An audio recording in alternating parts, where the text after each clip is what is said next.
What is going on to you guys? It is the MMA Podcast 181 late night. It's August 26th, Thursday night or Friday morning, depending on where you're tuning in. We got a ton to break down.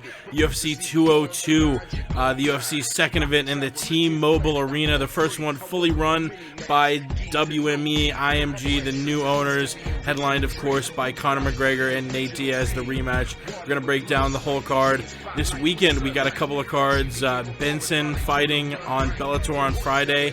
And, of course, UFC Vancouver headlined by a really fun welterweight scrap between Carlos Condit and Damian Maia. That's going to be Saturday. We're going to break it all down. Let's do it. We did it, mama. We did it for the love of the game. We did it, mama.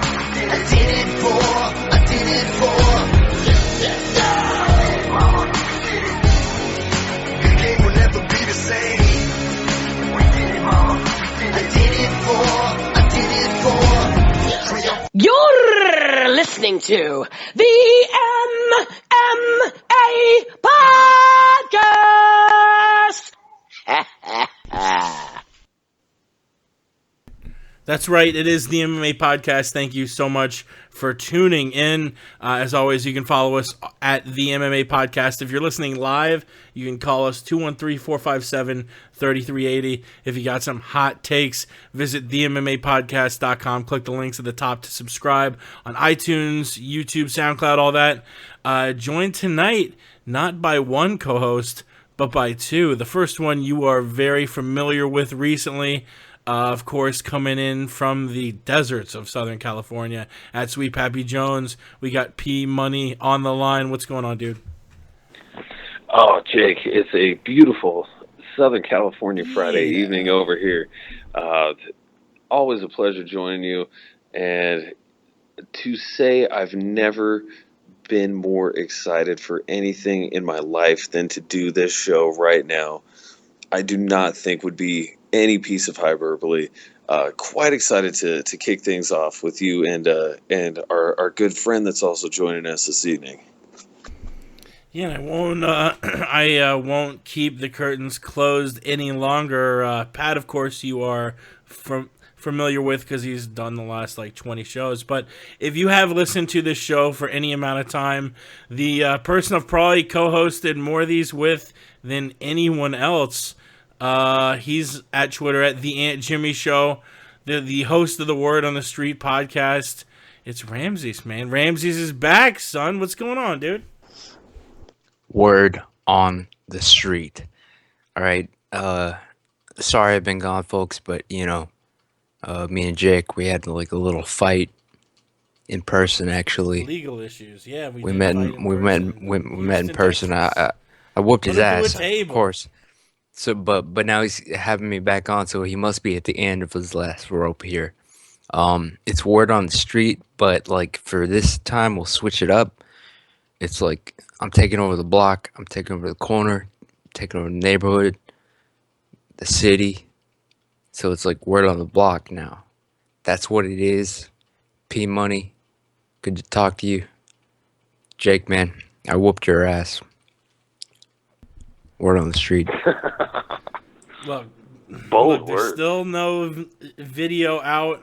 I took a brief hiatus afterwards, but we are back from our hiatus to break down probably the biggest fight of 2016. Conor McGregor and Nate Diaz got a ton of mainstream looks. I was seeing them talk about it from ESPN to the Today Show on NBC to Fox Sports 1. I mean, this was talked about a ton.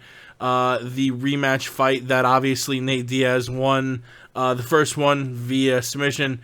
I guess let's do it like we normally do. Start with the prelims, work our way up.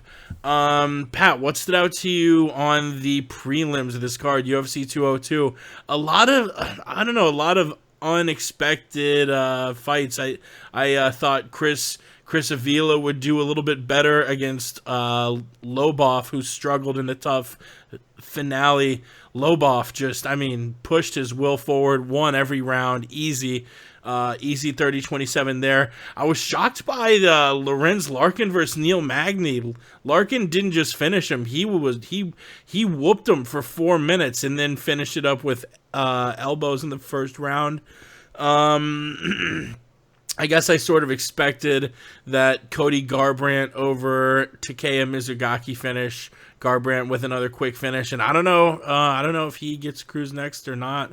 Marcos losing was a little bit of a shocker, and I thought Rocky Pennington, Elizabeth Phillips would be closer, but Rocky Pennington pushed her way forward and won that one pretty easy. What stood out to you on those prelims this past Saturday, UFC 202? Well, fellas, it really was an outstanding card from top to bottom, I thought. As far as standouts, Colby Covington, he continues to look good. He's a very solid prospect in the welterweight division, getting the third round TKO over Max Griffin. But Lorenz Larkin, I want to say he was a slight, maybe plus 115 underdog, if my memory recalls correctly. Your boy did accurately predict that slight underdog, although I thought Lorenz would take him to the distance. I did not foresee the first round finish. I thought Lorenz was going to be able to catch him swinging and missing, use that superior striking acumen, and overcome the long reach Magny had, but I did not quite expect it to be that emphatic. He put it on Magny, something fierce. I loved it, and Lorenz has been solid. He broke Magny off. Hard. Dude, we have seen Magny in a lot of those fights. Leg kicks. We have seen Neil fight a lot of top dudes at 70, and I don't know if I've seen him get his ass kicked. Like, no, I'm a fan of Neil's. Lived in Denver a while, but I'm not. I don't mean it in a disrespectful way, but I've never seen him get his ass kicked like that before, man. No, and I'm a very big fan of Magny as well. He's been on a great run over the last couple of years in the UFC, and I typically pull for him. Lorenz Larkin also got a shout out. That's my Riverside dude, Riverside County. Shouts out. I just had to pick it. We've seen Neil have some trouble with guys on the feet who happen to have a striking specialty. But Magny just happens to be, he's a well-rounded guy. Plus, he's with the height and reach, he's able to use that very well. But Larkin, man, just a veteran of the game. He's been fighting at such a high level for such a long time. And his kickboxing is top-notch. Very good kickboxing. Man, he put it on him. That was really a big standout for me. As you mentioned, Cody Garbrandt versus Takeya Mizugaki. I've absolutely predicted a first-round TKO in that one. Pennington over Phillips, predicted a Pennington decision. Lobov versus Avila. I went with Avila. I've never even seen him fight, but just Lobov had just looked like such garbage. Anytime I'd seen him, I just went with Avila because fight against that that jiu-jitsu guy. Where he was just on Lobov's back for 15 minutes in the tough finale. I don't know how I'm blanking on this guy's name. Something Hall, maybe. I don't know. Because it was one of the worst fights we've ever seen, Jake. That's why you're blanking on it. And Ryan Hall. Yeah. And that kind of stood out for me because I was surprised to see Lobov get a victory. And actually, I was surprised to see Courtney Casey. Man, I was sleeping on Courtney Casey. Randa Marcos has been a beast solid too. Like Magny, man, never really looked terrible in any fights, but just got kind of housed. Yeah, Randa was quietly putting in work and getting a lot of really solid victories and strong performances in there. And man, Courtney Casey came in and got the first round armbar. Very surprised by that one. It was some very solid prelims for Fox Sports 1 and Fight Pass. Two things I want to bring up before we move past the prelims. Larkin now, Neil Magny was 10-1 going into that fight in his last 11 against Lorenz Larkin. His only loss coming to Damian Maia, who's on a roll of his own. He might be champ. You know, he's going to fight Condit, and the winner of that fight, along with Wonderboy, have a decent claim at the title. Maia, you know, has been on an absolute tear. The way Larkin housed him, Larkin now 4-1 in his last 5. You know, this is a guy who beat Robbie Lawler just 4 years ago in Strikeforce at middleweight. That would be interesting. Maybe a rematch between Larkin and Lawler in the next year or two. I would enjoy seeing that. And the other thing I wanted to mention was Dominic Cruz. Do you think he fights Cody Garbrandt or TJ Dillashaw next? Dillashaw said something like, I'm the number 1 guy, and I just beat number 2. Cody was 8, and he just beat number 11. Although that is a good argument, you forgot who you're fighting for. You're fighting for the UFC, the company that does not give a shit about their rankings. The people who just gave Dan Henderson a title shot. I think Dillashaw probably is right that he deserves it more, but I think Garbrandt gets that shot next. Who do you think gets it next? Ooh, who do I think gets it next? That is a very difficult one. I would definitely be inclined to say that TJ Dillashaw deserves it more. I mean, he was the champion, had a couple defenses, and you know, lost a close fight and came back, had a rebound fight, won that very decisively, avenged a loss, and looked even better than he did in the first fight with Rafael Assunção. So really, and Rafael Assunção himself was, on a 7-fight win streak. So that is something, I mean, man, you can't really ask for a whole lot more than that in this age of immediate rematches. You had a champ who defended his belt multiple times, and you know, didn't just get a tune-up fight, a get-right fight. Fought a guy that he, you know, even though a lot of people thought he should have been given that fight on the judges' scorecards, technically, and you know, in the record books, he lost to this individual, an individual who was on a 7-fight win streak. Anyways. Yeah, I certainly think that Dillashaw is more deserving. Garbrandt, really though, like you said, Jake, you can never tell with the UFC. I wouldn't be surprised if they put him in. He really doesn't have a whole lot of people left to beat himself, taking out Thomas Almeida and taking out Takeo Mizukaki the way he did. He's doing some good things. There's really... I mean, heck, I'd say if they were to do Dominic Cruz versus TJ Dillashaw, make Cody Garbrandt versus John Lineker for the number 1 contender fight. How about that? Boom. I'm dropping the mic. That's the way it should be done. Dodson and Lineker, I believe, fight each other in a few weeks. So the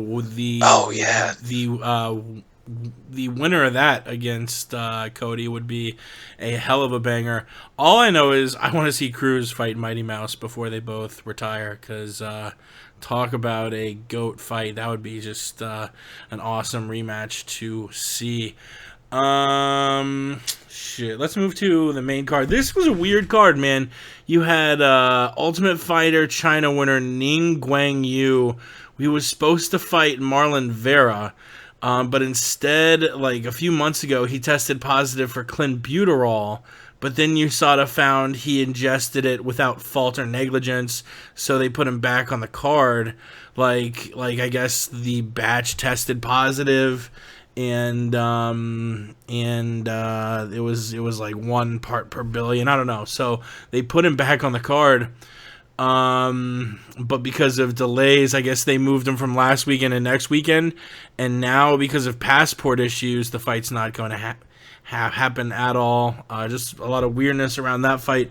Tim Means, I think, was supposed to fight Sean Strickland. Strickland pulled out, and Means took on Saba Homasi, won as most expected him to via second round TKO. Mike Perry versus Hung Yu Lim. That was an interesting fight. Lim Lim was much bigger, but Lim just wasn't pulling the trigger.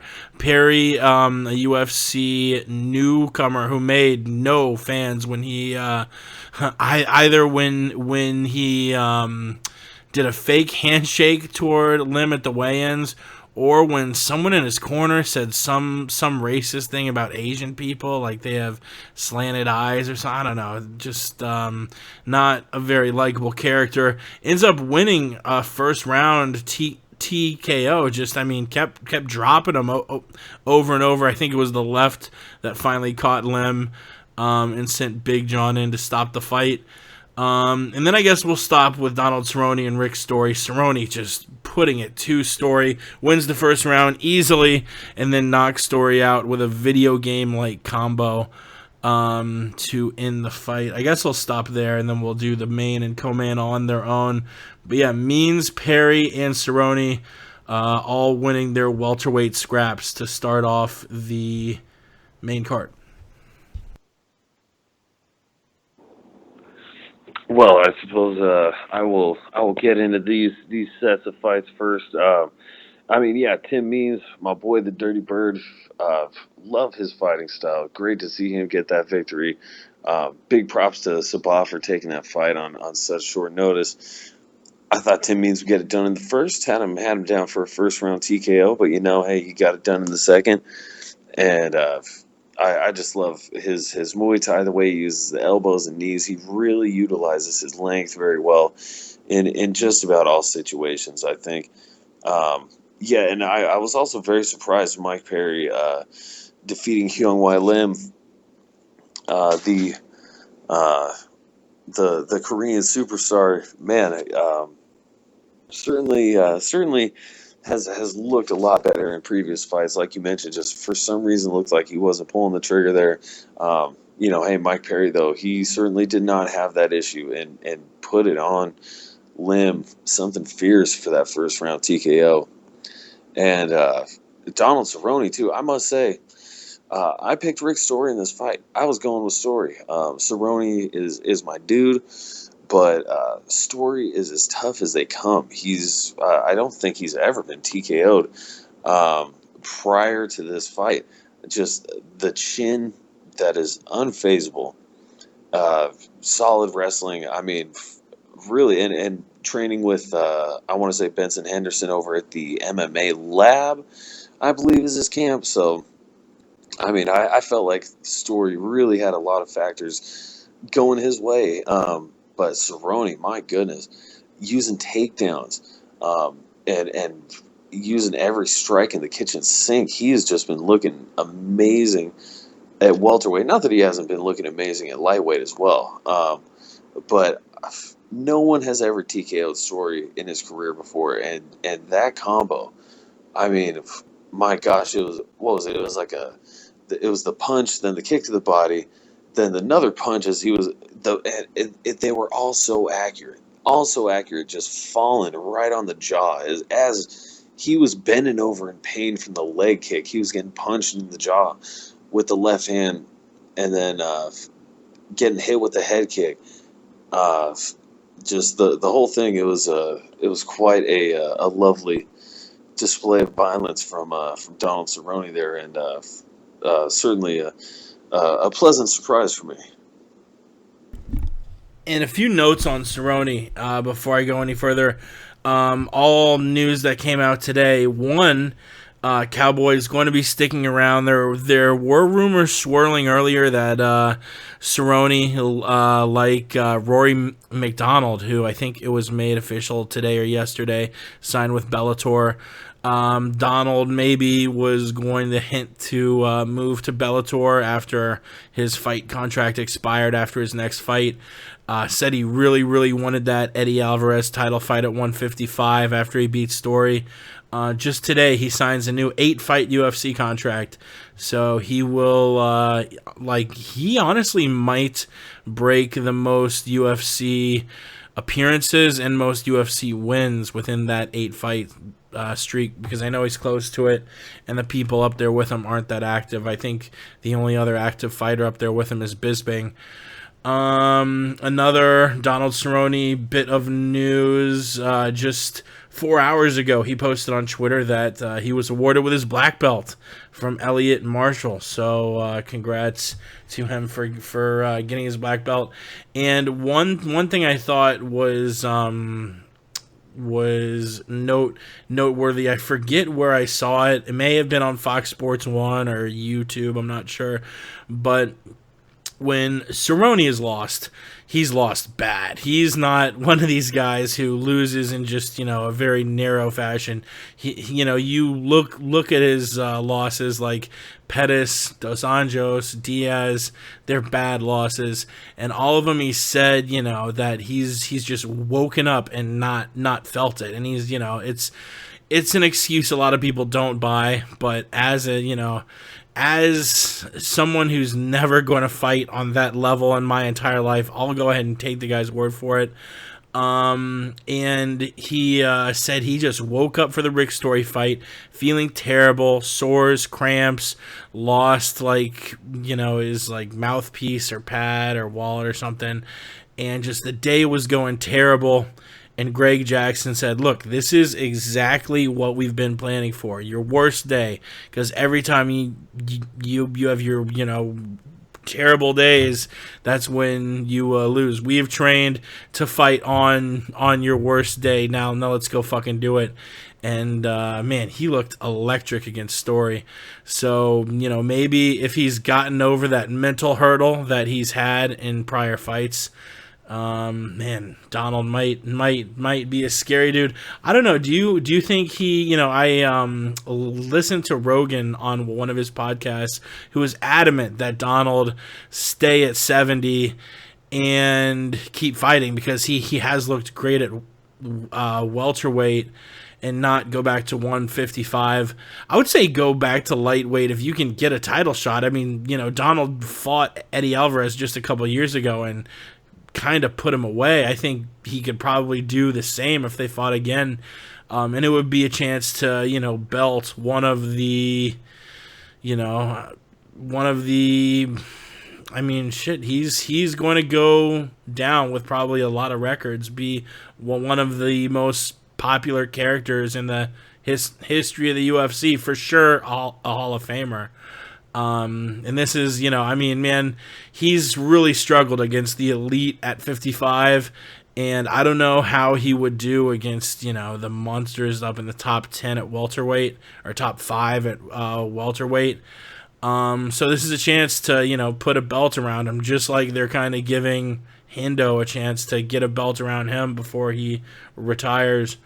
I say give him a shot against Alvarez, but unless he gets a title shot, keep him at 70. What do you think?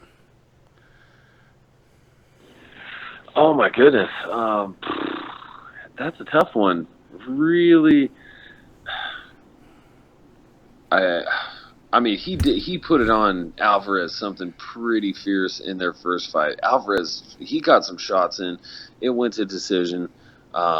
Alvarez was able to land some solid punches in the clinch, but for the most part, that was about it. I mean, Donald Cerrone was just working him from the distance. His knees to the body in the clinch, I seem to remember being particularly stinging. I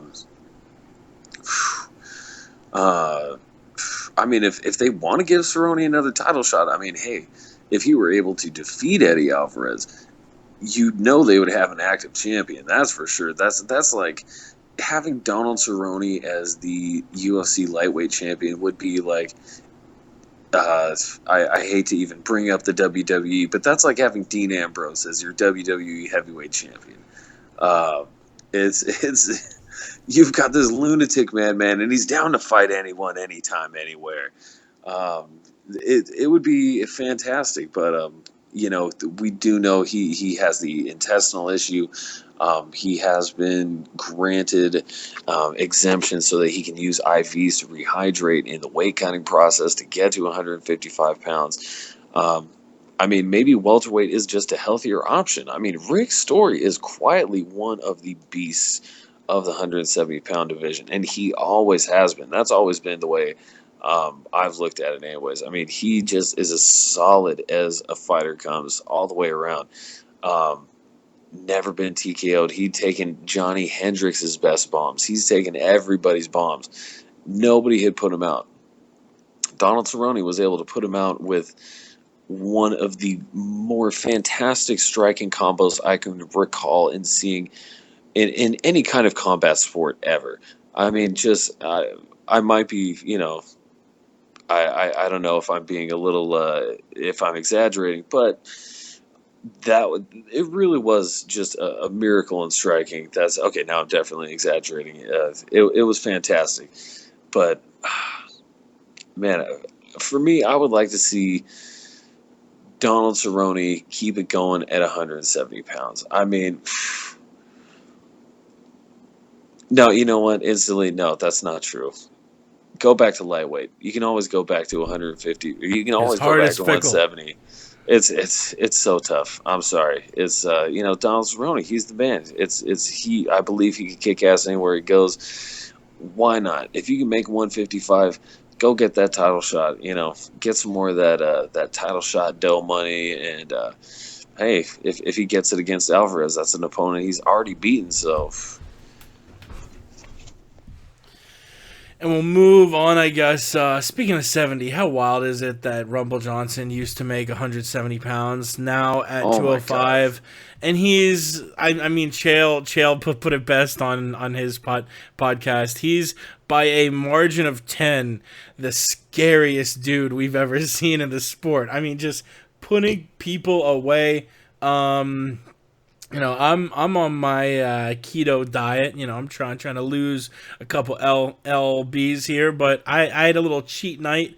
UFC 202. I bought a six pack of some brews, and when the fight started, I went and grabbed a beer, poured it in my cup. About 10 seconds into the fight, I look up.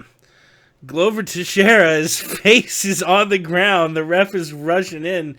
13 seconds. Rumble Johnson finishes Glover Teixeira with a nasty punch. Just sends him to the deck with goddamn, just this right uppercut that flattens him in a split second. Just turns the light off. Dan Miraglata rushes in as Johnson follows up with some hammer fist there, but man, I mean, you've got to give him the title shot next after this, yes, and this is the scariest guy we've ever seen in the UFC, right?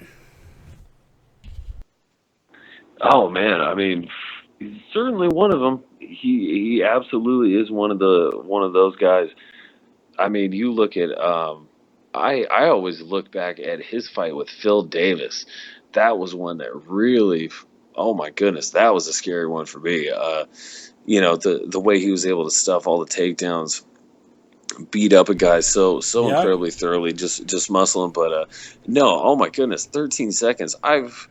This was a tough fight for me. I mean, Glover had been looking good. I want to say he had a few fight win streak pieced together there against some competition. I want to say that I had picked him to lose against.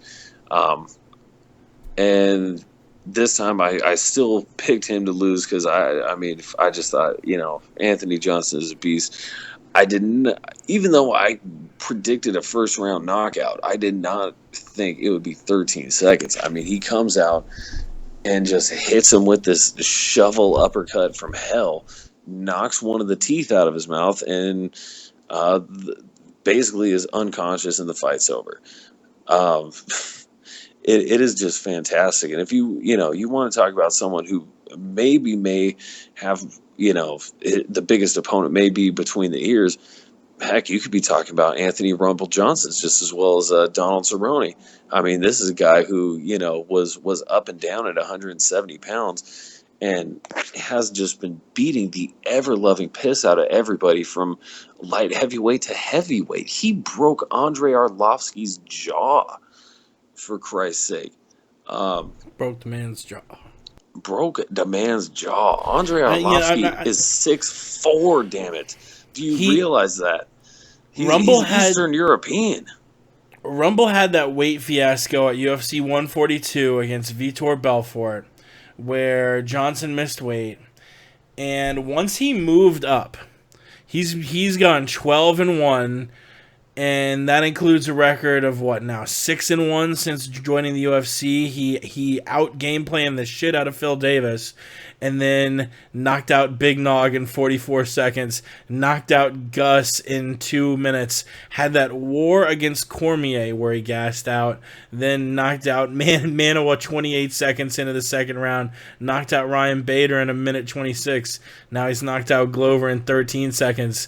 That loss to DC is the only blemish on his record since he's moved up, and he almost finished it in the first round. He sent Cormier tumbling, and it'll be a question, I guess what I'm hearing now is John Jones might come back. He might not get a long suspension, because wink wink, of course, his supplement company did wrong and he did no wrong. Honestly, as a fan of the sport, I would rather him not get suspended for two years, just because I want to see the potential that this guy has and see if he can, I don't think it's a question if he'll reach 100%. I think that's out of the question, but if he can hit at least 80, that would be awesome.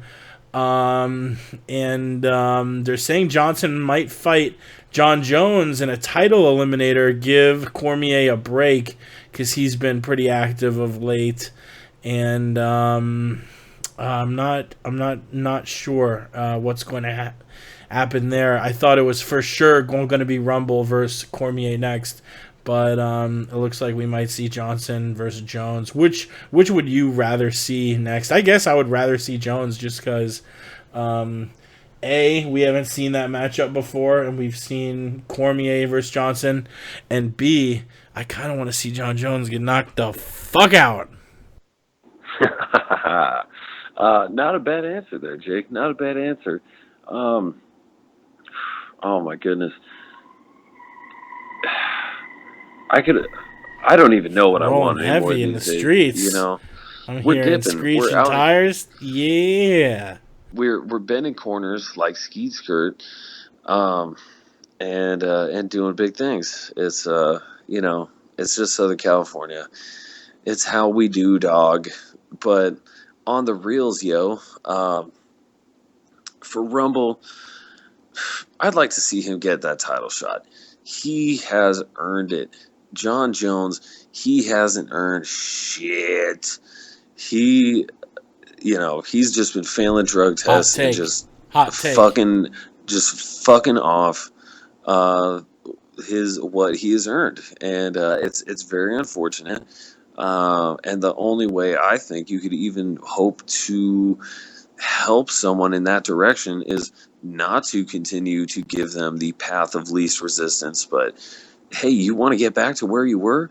You got to fucking work for it a little bit, not just be given a title shot. I mean, even, I don't know. That's it. So for me, I want to see Rumble DC 2 and John Jones take on whoever. I don't even care. You set off the hot take alarm with that shit. Ramses, I haven't heard from you at all since the intros. Your thoughts on this scary version of Rumble Johnson we've seen these last couple of years? Oh my God. I'm going to break the fourth wall, dude. I'm sorry. Oh God. This will probably be my last appearance on this damn show. Great show. The MMA podcast. It is possible that I am just smoking crack and that you are all right. Yeah, that's all right. First of all, what kind of hood are you living in, P Money? What the hell? Dog, I'm people drag you. Racing? What's going on? Whatever. Did you guys even address? I haven't listened to the show for like the past 2 episodes, I think. Did you even address the fact that the UFC was sold to China? We talked about Ari Emanuel. I guess he's the figurehead over there. Is it China? I'm like, I've really not looked into where the capital of William Morris Industries or IMG is held. It's an American front for the Chinese. I thought like 15% of it was just random like Chinese stockholders and shit. Oh my God, China bought the UFC. All right, guys, and this was their first event, UFC 202, where they were officially like the owners. And what do we got? Like a multi-million-dollar trilogy, coincidentally, because Nate Diaz just trilogy. I guess. Of course, they're gonna rematch for the big money.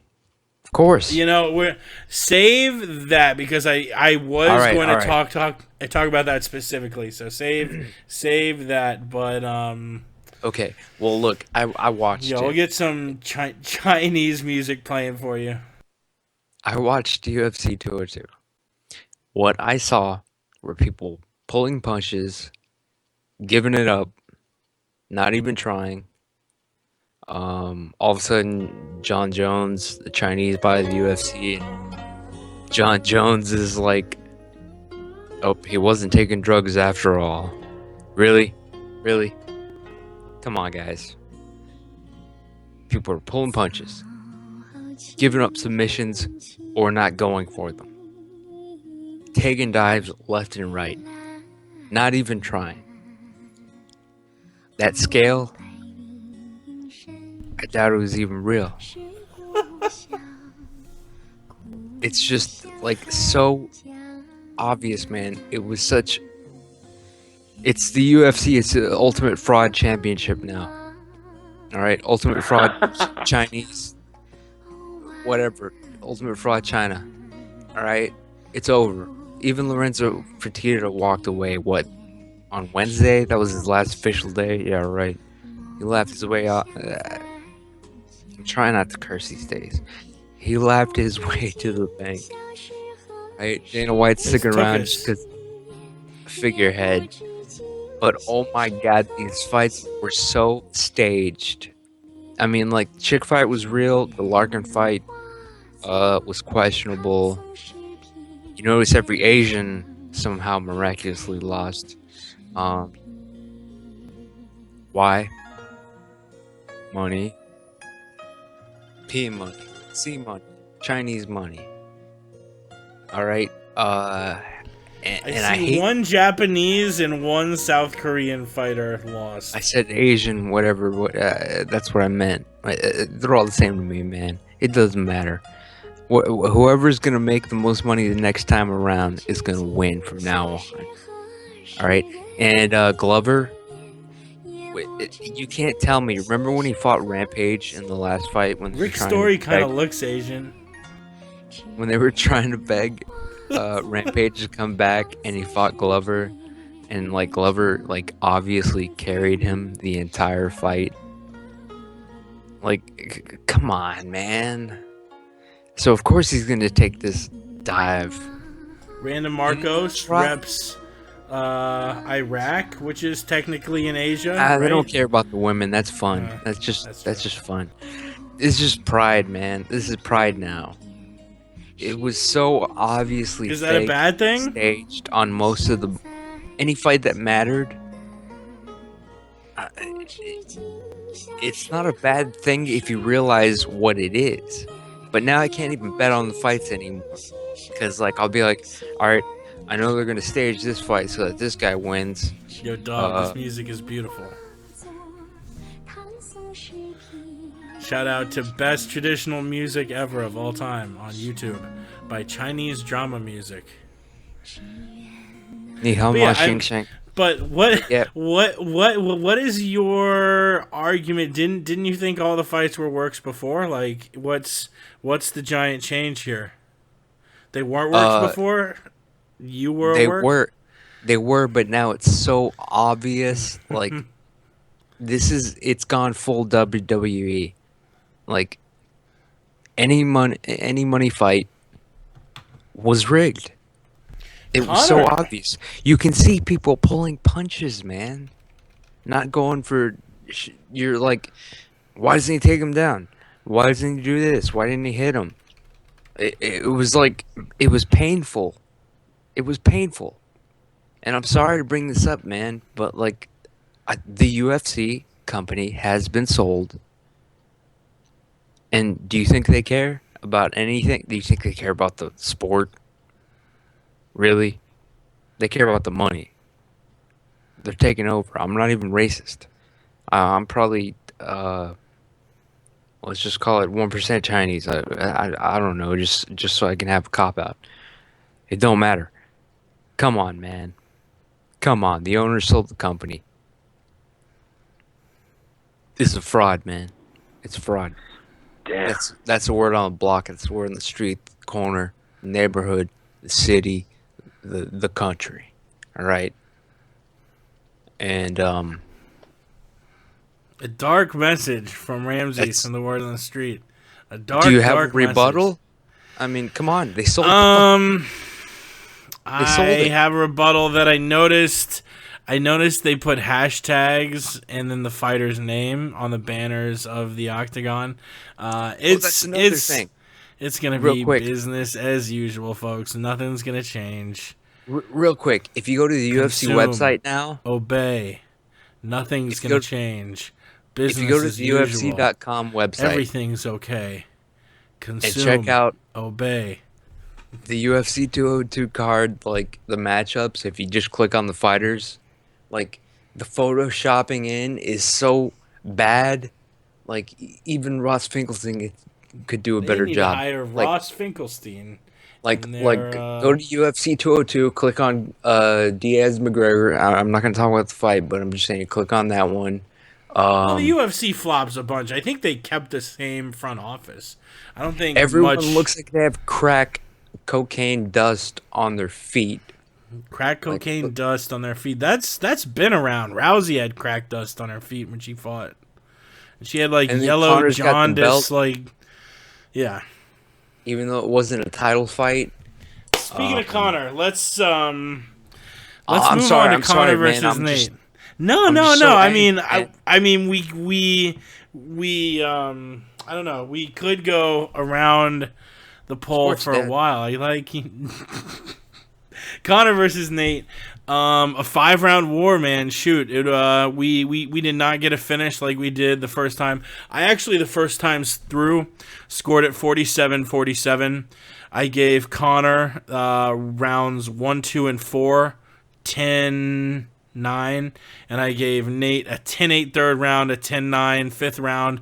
Watching it again, I don't think I give Nate 10-8 in the third round, just because even though he had Conor on his heels the whole round, he didn't really do much damage with it. Yeah, he was landing a lot, but a lot of them were sort of just these Diaz half shots that are more made to fluster your opponent than they are to actually damage you. I mean, you saw clearly at the end of the fight that Nate was the more marked up man, and I think Conor has a pretty good claim to rounds 1, 2, and 4.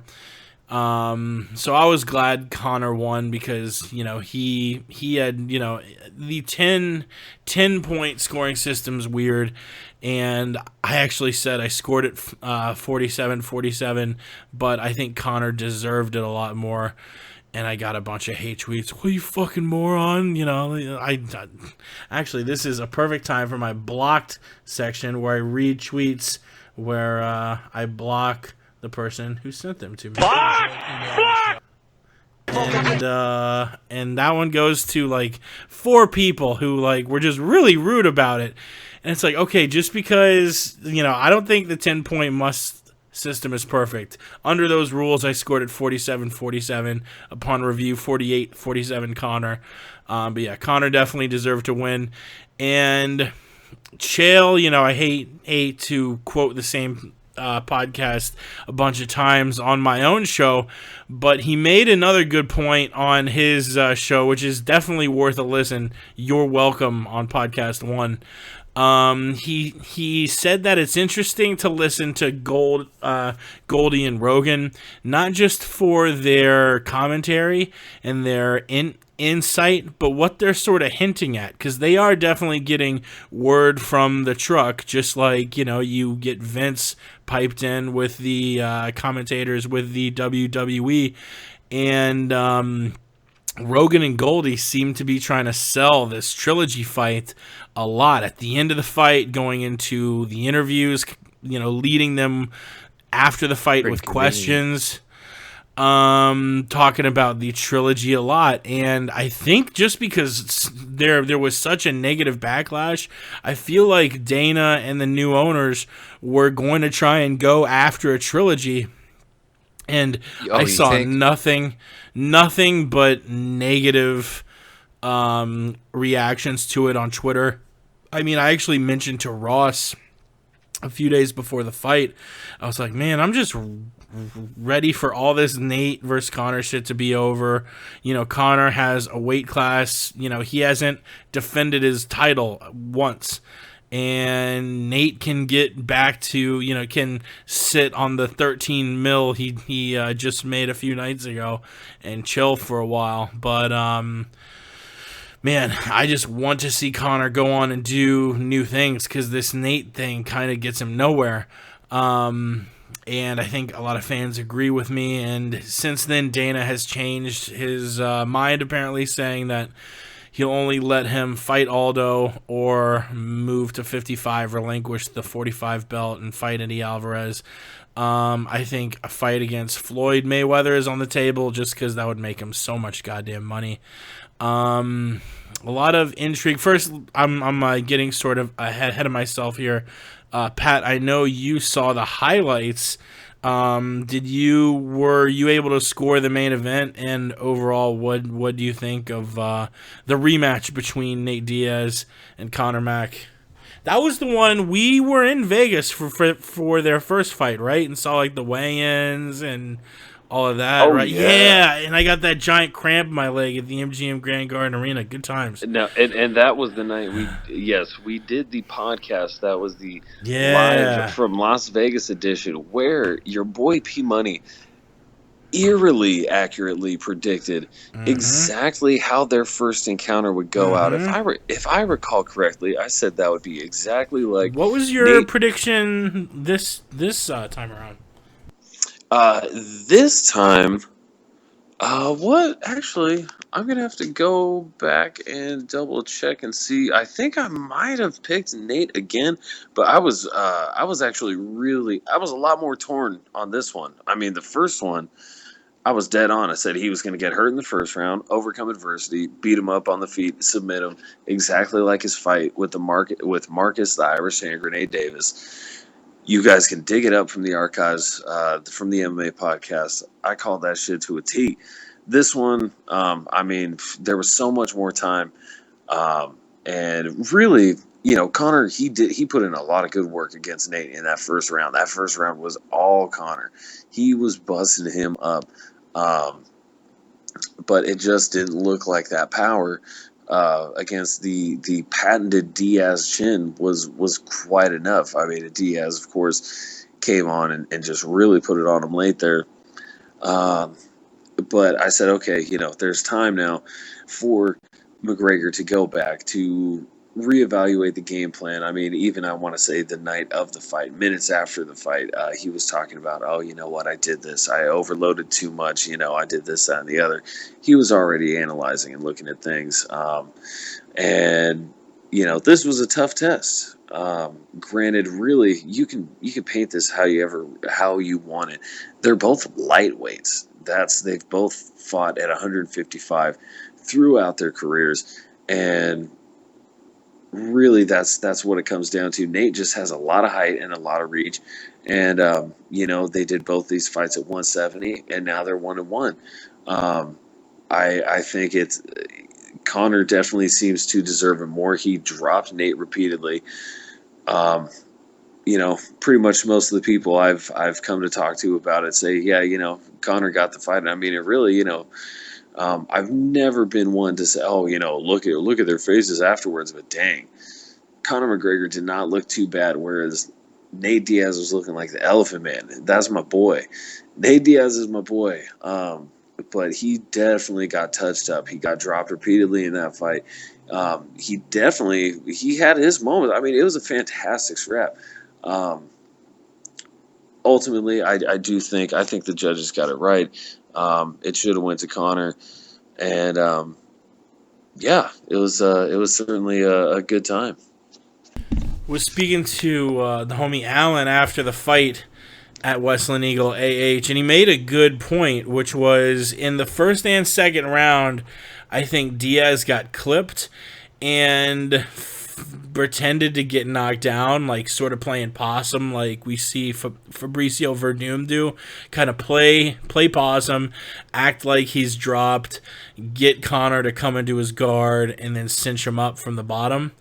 And there's actually a funny clip of Conor dropping Nate, and then Conor going in, and Kavanaugh screaming from his corner, "No, back away, get out of there, no!" Just going nuts.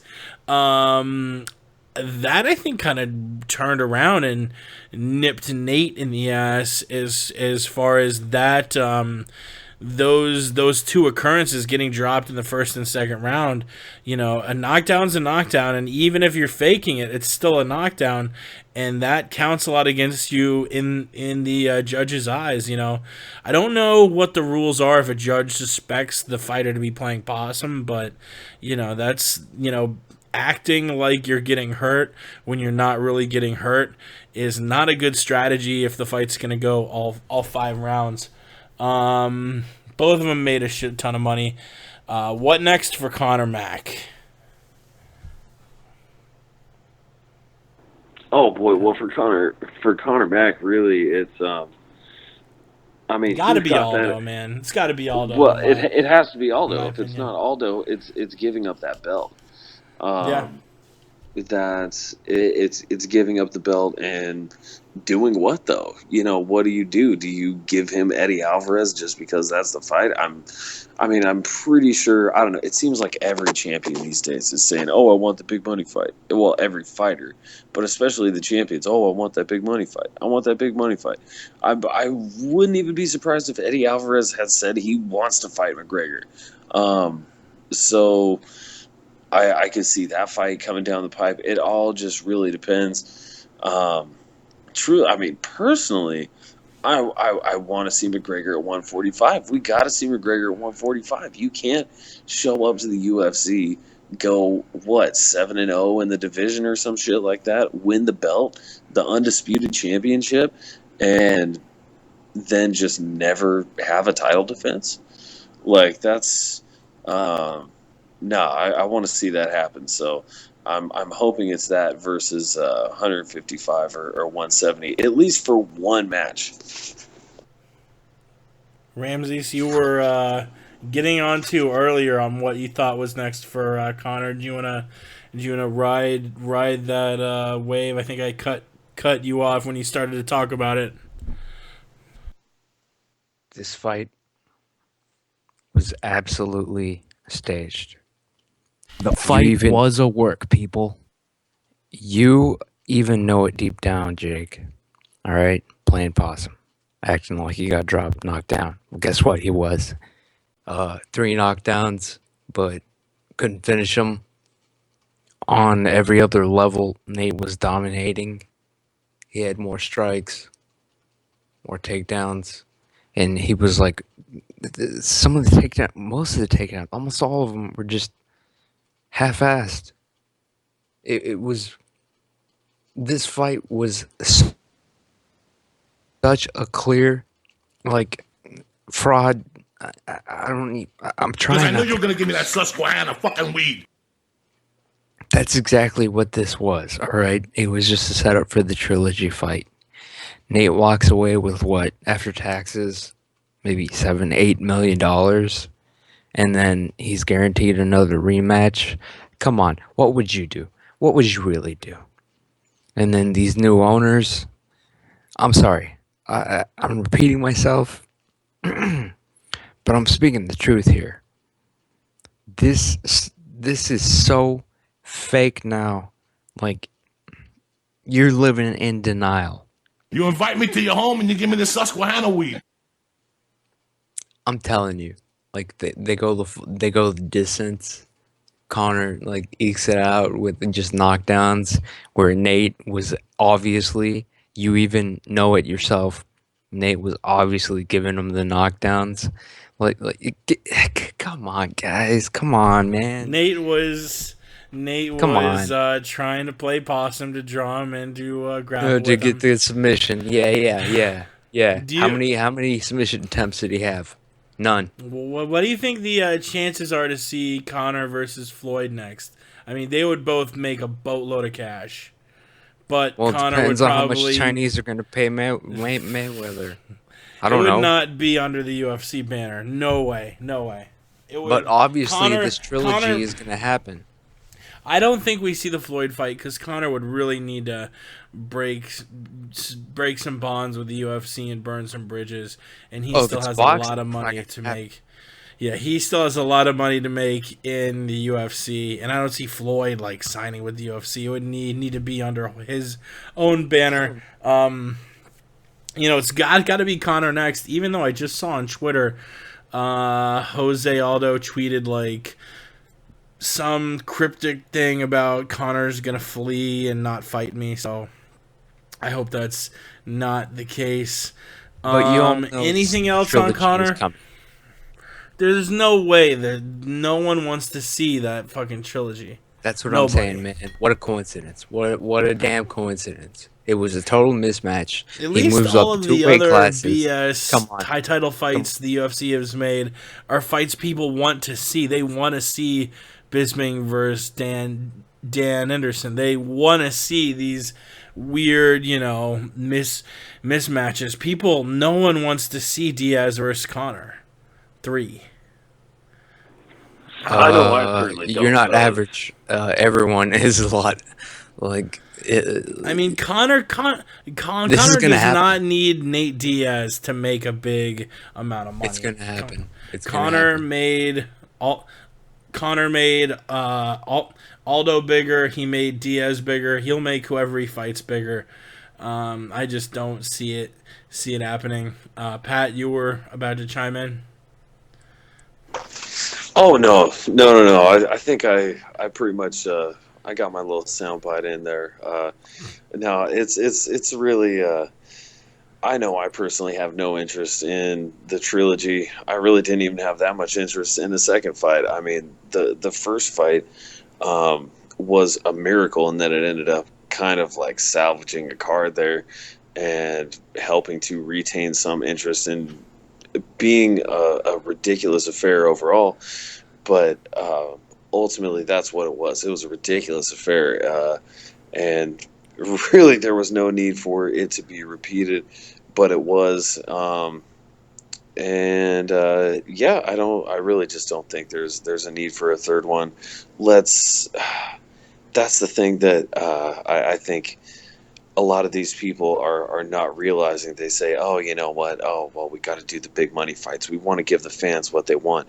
But the thing is, the fans and the people in general are fairly stupid, and the power of suggestion is remarkable. Really, the people want what you tell them to want, and I think it should be giving these people the highest pinnacle of athletic success and merit. And now, although a lot of people will say, well, there's fixed NFL games, there's fixed NBA games, there's fixed MLB games, all that, which, hey, very well, there could be a point. At least at the surface, it's a meritocracy. It's not straight up, the Dodgers and the Cubs both won their division, but we're doing Yankees-Dodgers. It's a bigger, that's what the people want to see. That doesn't happen in any other sport, in any Super Bowl, and they're all way more lucrative. So I would like to see this company, and that's what actually brought this company back from the verges of death, was turning it into from something like a stupid freak show and turning it into something legitimate. They're going more the freak show direction right now. They need to go back to the legitimate business, turn it into a meritocracy. If these fighters can promote themselves, that's a bonus, but the fighting should speak for itself. And now I'm just on a terrible tangent, and I apologize. I just have one more thing to say. Yeah, sure. And, like, it'll be positive. Like, I'm not going to bet on this sport anymore. I'll still watch it. But, like, you have to. No, bet, everyone bro. has to understand it's entertainment at this point. Like, if they want somebody to win, they're going to win. All right? Like, it's fun to still watch. I mean, grown men and I guess women, beating the hell out of each other. Like, who isn't going to have a good time? All right? I understand that. But, like, don't try to convince yourself that this is real, people.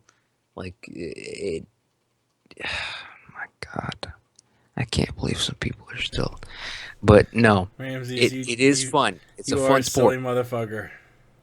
All right. I've been proven right, almost 100 times now? But, all right. Chemtrails. I'm still gonna watch it. Like, it's entertainment at this point to me. That's all I'm saying. That's my opinion. Like, I'm not just saying like you're stupid if you don't think so. Whatever you want to believe. But it's gonna become very painfully obvious, and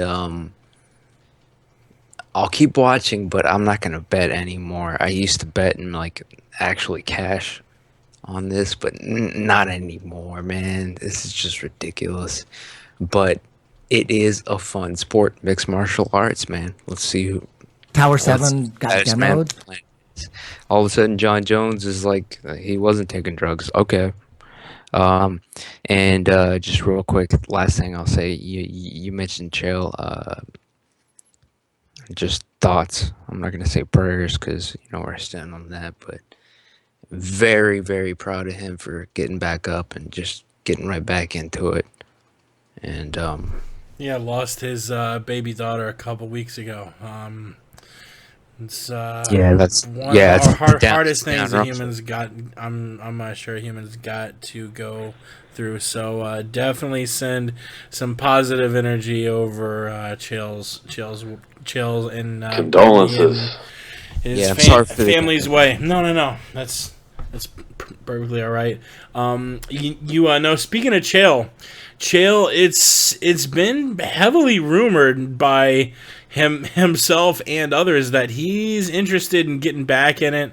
He took a little drug test, passed it, and it's looking like we might see Chael return as early as 2016. And I'm starting to hear rumors that we might see GSP return as early as 2016. And I'm hearing whispers and rumors. And I'll go to Pat first and then to Ramses because I know you both will have something on this. I'm hearing the scuttlebutt is Chael Sonnen versus George St. Pierre in the Air Canada Center in Toronto, Canada, to break the attendance record and maybe the pay-per-view record if they can, you know, buff that card open some, because GSP's return actually coincidentally the first UFC card I ever went to, UFC 167, that's the last time we saw either guy. We saw George beat Johnny Hendricks in a controversial decision and Chael Sonnen lose via TKO to Rashad Evans. Have not seen either guy since, and this fight just makes sense. You know, George, I think, has said that he's not really interested in going on another title run. He just wants to fight a few times and some big money fights. And Chael Sonnen, you know, the return of both guys would be a huge money fight. Pat, what do you think about those two filling out the Air Canada Center and breaking attendance records and records of all sorts?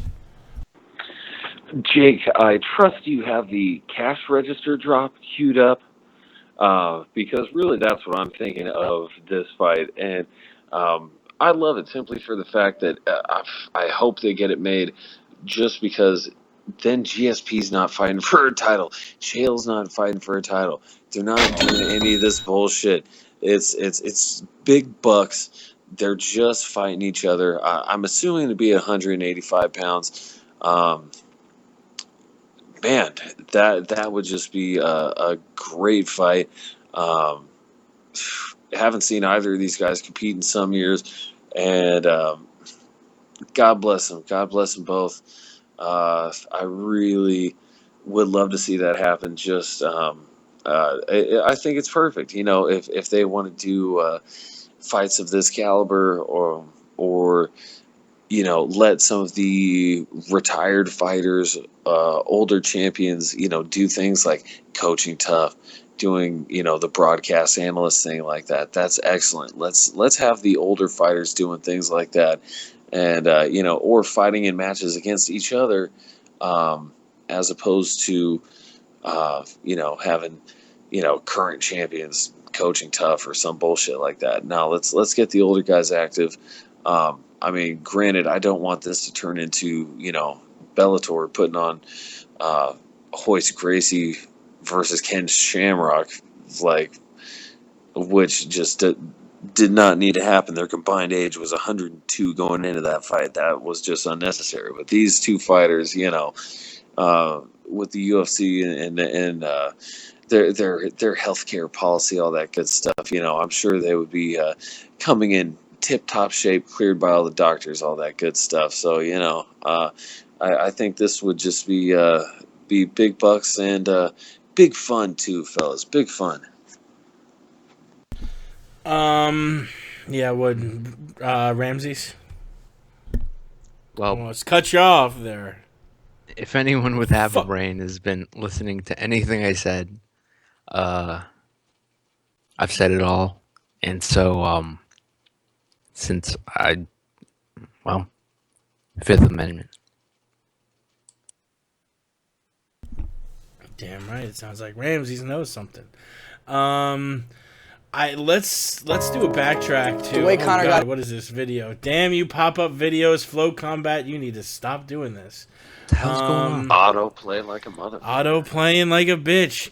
I want to go back to Nate Diaz, who was smoking his vape pen CBD oil at the post-fight presser, and apparently USADA's going to look into it. Apparently it's not out of competition, even though he did it after the fight, which I don't understand at all. USADA might give him some flack for this. They might not. If they, I know we all have the same opinion on this, so it's kind of pointless to go around the loop. But if they do, it's a waste of everyone's time. Nate Diaz should be able to smoke all the CBD oil he wants. He's prescribed to do it, and if anyone can make an argument to me that after the fight is still in competition, then you'll have to pull out some quantum physics or something, because there is in no way that you can count smoking CBD oil post fight an in competition test. I guess with that, there wasn't much other news that went on or through the week. Either one of y'all have anything other than this Vancouver card on Saturday we're gonna break down? Anything else, Ramses? Well, P. Money? I certainly must say I don't think I personally don't care whether Nate Diaz was smoking CBD, THC, DMT, GHB, or what the hell he was doing after that fight. I mean, that's after the fight. That's at the fucking press conference. What, you want him to fucking beat up one of the reporters or something? Is Michael Jackson looking for his Weed second kills UFC you. fight? Weed makes you worthless.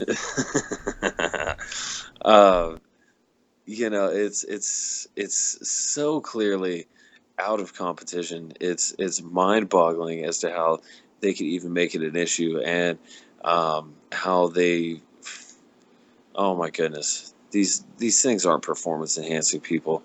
If anything, CBD, you can buy CBD oils and supplements at your local organic Trader Joe's or wherever they sell You your live in Cali, actually. Yeah. What's the deal? Like, how easy is it to get that? Because They have it in Texas at the vape shops. really? Man, Well, no, we don't in it's dude. Florida. It is CBD. It is non-psychoactive. It is strictly Fuck medicinal. Florida. It is non-psychoactive. It does not alter your mind state whatsoever. So be that as it may, you don't even need a medicinal a marijuana card. You can go to your local store that smells funky, the local farmers market store where it's all organic, and I guarantee you they're going to have some sort of like CBD oil or CBD tincture or something like that. Although you're probably going to want your rec anyways, because who knows where that fucking CBD is coming from. Go to a trusted dispensary or delivery service. They'll get you set with some proper CBDs. But be that as it may, you can buy this stuff openly and freely because it's non-narcotic. And so that, again, in and of itself, that just makes the whole issue more perplexing to me. Yeah, the only thing I have to say is, like, if he was smoking it before the piss test that they take automatically after the fight, so I'm assuming he did the piss test and then smoked it. But if he didn't, then I could probably see where they have a case. But just to spell it out for you people one more time, the commission is just struggling now. Like, they know the rules have gone out the window because the Chinese own the UFC. They'll do whatever they can just to make any fight happen. All of a sudden, John Jones is not on drugs. Come on. And so they're just using this, like, just to try to squeeze him out of some money because they know the steroid thing is going to magically disappear.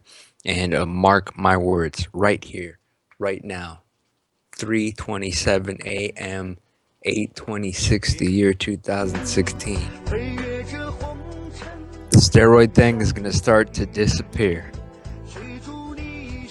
And the commission, they're going to be struggling to get their piece of the slice because that's all they care about, the money.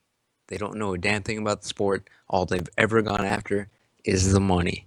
And now that's going away. So they're going to try to just catch them on vaping now?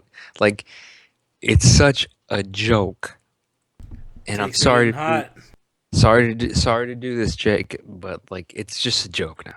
It's a joke. It's just entertainment now. Yeah, I got the buzzer. It's the hot take alarm, son. Oh, okay. All right. I want the screeching tires. Hopefully you got that recorded. Do not have it on hand. All right, well, next time, because I'm going to bring this shit to a halt next time I'm on, which probably be never. But yeah, I'm signing off.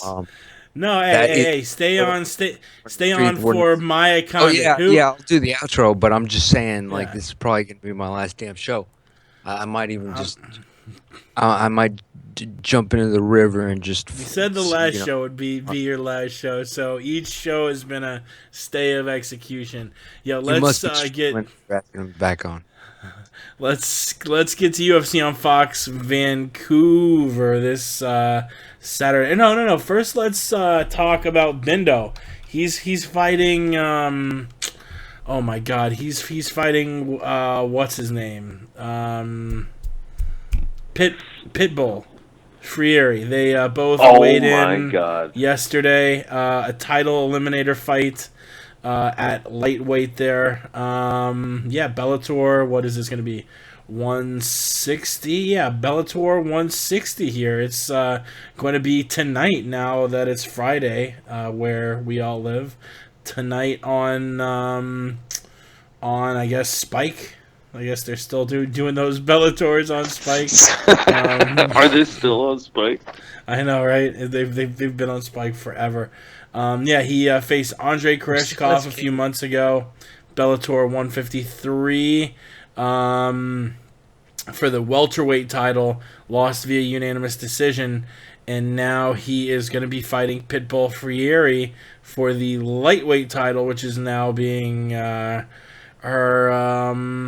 No, it now belongs to Michael Chandler. So the winner of Bindo, Pitbull will fight Chandler, who just beat Pitbull to get the. No, he just beat Patricky, and now this is Patricio. Having both of these guys in Bellator fighting at the same weight classes makes everything way more confusing.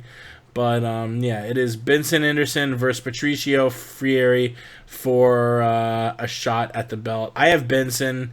I think the odds are pretty skewed toward Benson as well, just because he's such an all-around fighter. Yeah, he's minus 235 in Vegas. Derek Anderson, Bubba Jenkins, and AJ McKee also favorites on that card. You have Pitbull or Bindo there, Pat? Oh man, I'm riding with Pitbull all day long. And, really? Well, you know what, Patricio, that's my boy. Patricky is also my boy. Those are my dudes right there. We've been tight for forever. See, you know, I go by Patricio en Espanol. Granted, they're Portuguese, but the language is Portuguese, but Patricky y Patricio, so we've always had that bond, following each other on Twitter and what such, we got locos forever, man. Man. Hey, man, Latino isn't something. It's in your heart, or it's a state of mind. Heart, it's a state of mind. Oh man, they always onda. They always call me Miklo. But no, I'm sorry. We're going just tangents all day today. No, we're I hate to name drop. I hate to be like that, but just saying, we've been tight. So I'm letting you know the bias is there. I'm letting the people know. Granted, Patricio and Patricky, they're both excellent. Patricio certainly former 145-pound champion, I want to say, in Bellator. Has had a little bit more of a story career. But, man, this is going to be a tough one for my boy. I mean, he's a 145-pounder. He done been 145-pounder. Patricky's been holding down 155 pounds.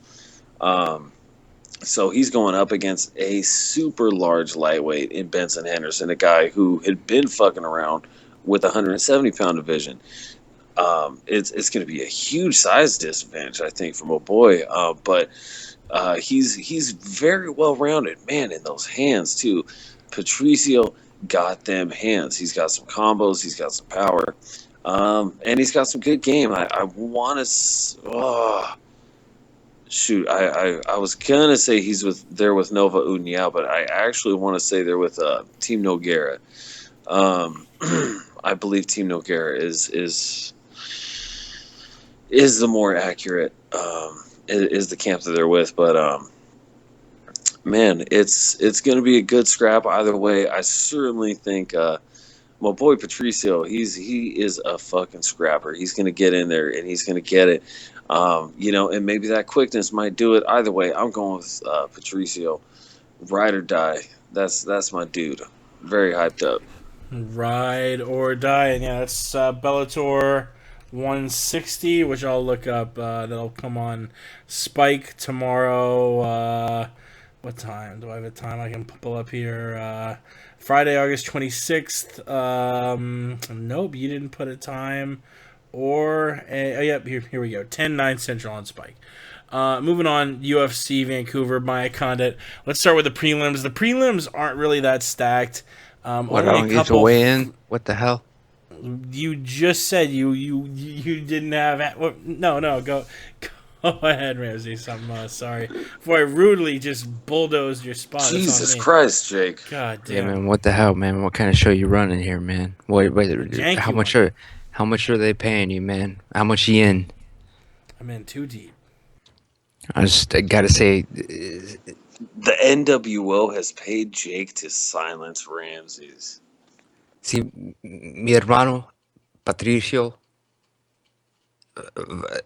dice que ¿Qué pasó, Patricio va a ganar, por supuesto. Ese cabrón va a ganar. How do you say we're in the street? Palabra del calle? Yeah. Eso es. Todo Mi el día. carnal. Por No supuesto. entiendo nada. Do you have any? Discúlpame. Do you have anything on Bellator? Well, if you understood Spanish, you'd understand that I did pick. You said word on the street, and then you said like "excúpame" or something. I said if Patrick is picking Patricio, then Patricio is going to be the son of a bitch that wins. Yeah. And then I said word on the street. We're bilingual here on the word on the street. He's also picking the underdog. Mi compa.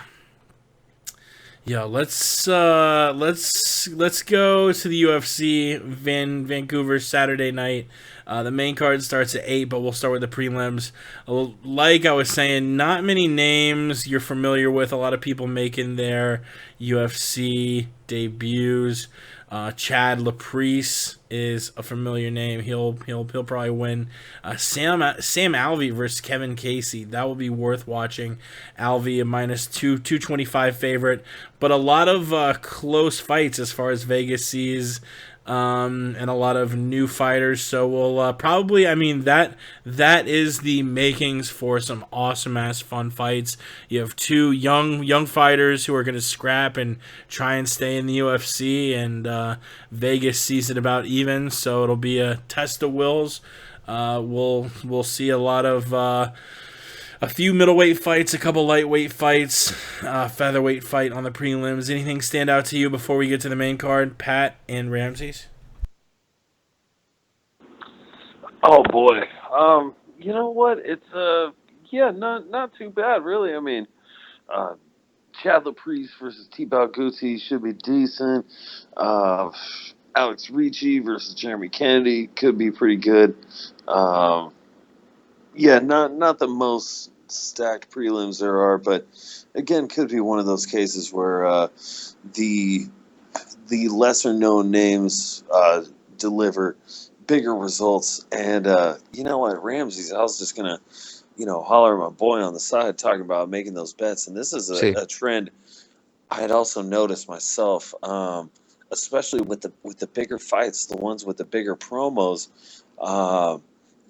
Really, I feel like the prelims are the safer ones. And for all the people out there, you can take notes on this too. The prelims, I feel like, are more safer ones because these are the ones understanding now. They do not have the promotional dollars invested in. These are the guys. And again, these are also sometimes the same reason these guys put on sometimes more fun performances and you get more finishes. They're trying to make their name. Their name hasn't been made. They haven't established themselves. These guys are just clawing, fighting for dominance. These are the quote-unquote real fights, if you will. These are the ones... Struggle Nation. I feel like you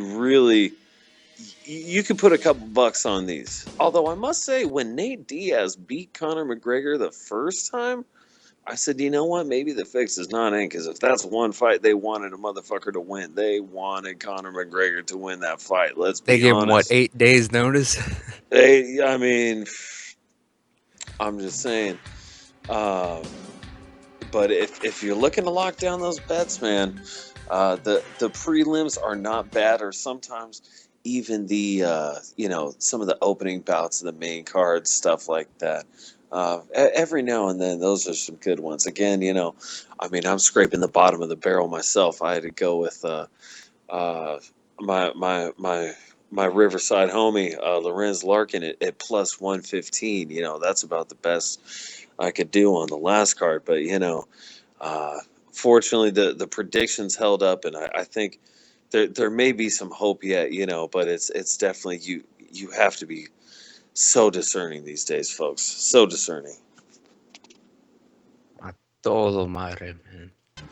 Yeah, I'm not even gonna front, man. I'm not gonna disrespect your podcast any more than I already have, Jake. The MMA podcast at the MMA podcast on Twitter. Thanks for having me on for the last time. I'm not gonna watch this. This is not even a day one, not even live. It's like a day 2, 3, maybe after you download it. But right now I'm bookmarking an article called "She Won't Text You Back 10 Things You Probably Did Wrong." I'm going to read that night, or I guess later today. Hell yeah. Yeah. So I'm gonna figure out what I did wrong because none of these bitches are getting back to me, man. But hopefully whoever you guys just talked about wins. And that's the word on the block. You might skip the Jake. prelim. Yeah. I'm sorry. May I just interject? Ramsey, save yourself some time. Don't read that article. Instead of wondering why she didn't text you back, the answer is, quite frankly, she's just trifling. Jake, thank you. She's a trifling ass hooker. Well, Don't they're all waste your bitches, fucking man. time. I didn't just say that, but you know what I'm saying. It's true. Well, That's look, why you lie to them, and you use them, and you move on. That's all. Well, the shit. That's the story of my life, man. Like, it's like highlighted. Like, I'm looking at it. It's a bitch in a bikini. It can this never is be more than related. that. Society has made it that way. It's so yeah. silly. Like 1 is you didn't look her in the face. 2 is you didn't use a napkin. 3, you asked to split the check. Who the fuck would do that? 4, a garlic kiss. I don't even know what the hell that is. You were texting like a demon. You drank like a fish. You weren't confident enough. And then the next one is you bragged. So which is it? Oh, you weren't confident enough, or you bragged? No. This doesn't even make any fucking sense. Look at my fucking eyes, bro. Look high to you, guy. Okay, now I swear to God, look at that article. Did a woman write that article? I guarantee you, a woman wrote that article. It's a fugazi. Absolutely. I don't even think they And you know how? Max how I know? Kelly. So it's like, is it? It's like one of those names. Why some bitch named Kelly? Well, okay, that just doesn't make any sense either. I mean, because this dude Why would obviously he know? Like, yeah, he doesn't. Who is this guy? Who doesn't. Who are you? I'm gonna rub it on my fucking nuts. I mean, this is the MMA podcast, not Loveline, but it all ties in together, man. It's all just bullshit. Bragging and confidence are essentially the same thing, especially according to the perception of women. The more braggadocious of an asshole you are, the more attractive you are. That's simply the way it works. But the one right before that is you weren't confident enough, and then it was like the next thing you did wrong is you were too confident. Yeah, exactly. Which is it? Yeah, exactly. What the hell? Exactly. This is bullshit, man. This is bullshit, and I'll tie it into MMA. The UFC is now, in my opinion, Bravo Sierra. Word on the street. Let's get to the main card. I guess there's no other way to follow that without just plowing through. We talked about the prelims, which are going to be pretty shitty, but the main card is actually going to be pretty fucking dope. We start off with Joe Lauzon and Jim Miller, a fight that the first time around, I believe that was UFC 155. December 29th, 2012. That was the fight of the night, a candidate for fight of the year. That back and forth scrap between Jim and Joe was amazing, and they're going to run it back to start the main card tomorrow. And then we got Paige Van Zandt facing Beck Rawlings, which that is actually a good fight. Both of those chicks can push the pace. Paige just got just got whooped by Thug Rose, but before that was on a nice little streak. Beck Rawlings just had a good performance against Sohee Ham, where she was able to really bully her around the ring for 3 rounds. As far as both of those fights, how they go, I think Miller, even though he hasn't been doing as well as Joe has in the last few years, I think Miller wins the fight because, styles make fights, and Joe has this, crazy style, balls to the wall, throw everything out there except the kitchen sink, and Miller's wrestling is better, so he can kind of grind out Joe when he's putting Miller in danger. As far as Paige and Beck go, I don't see Beck being able to bully Paige around like she did Sohee Ham. And we've seen Rawlings fade big time late in fights where we haven't really seen that from Paige. So I think as the fight progresses, we see a second or third round finish, maybe a TKO from 12 gauge Paige. Who you picking? Yeah. Go ahead. Did Paige win Dancing on the Stars? Did she win? Got runner up, I think, right? She got runner up to some like Russian dude or something. Okay, so she didn't win. She did not win. Okay, well, she's not gonna win this then. That's it. Word on the street. Me. Boom. There it is. Well, you know what? I think Paige. I think Paige is still gonna take it. And I think my boy Jim Miller. It's a tough one, but Jim Miller already beat Joe Lozon, and Jim Miller is on a 1-fight winning streak, so he at least has gotten right. Hopefully, he has the confidence and the mind frame right to go in here and defeat a dude he has already defeated.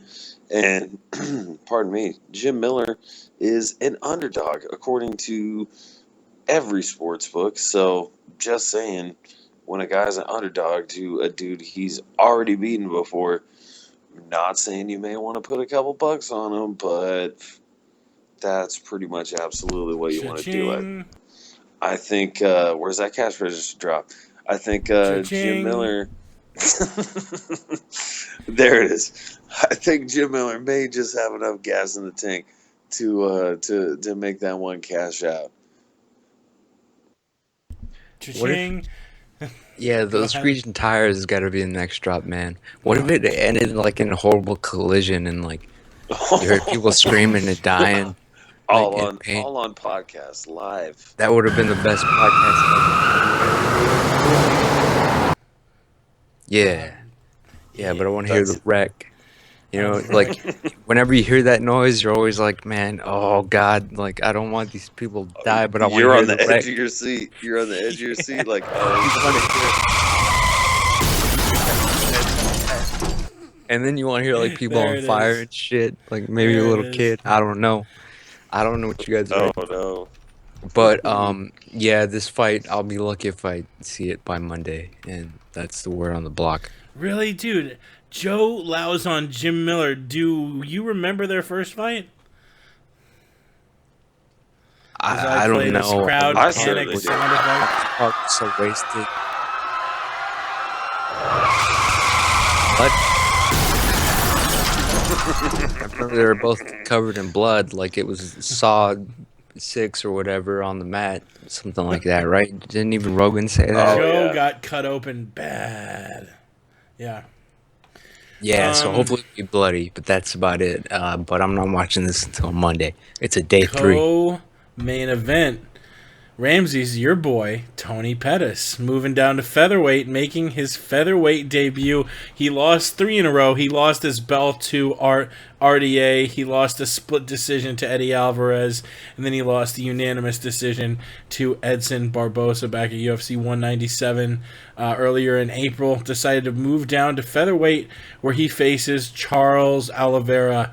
5-1 in his last 6. His only loss to Max Holloway, and it was a weird loss. It was like a neck injury he sustained early in the first round, almost like that freakish Dong Young Kim versus Eric Silva fight where Kim got injured early. Is that the right fight I'm thinking of? I don't know, but yeah, Pettis has lost 3 in a row, looking to get back in the driver's seat.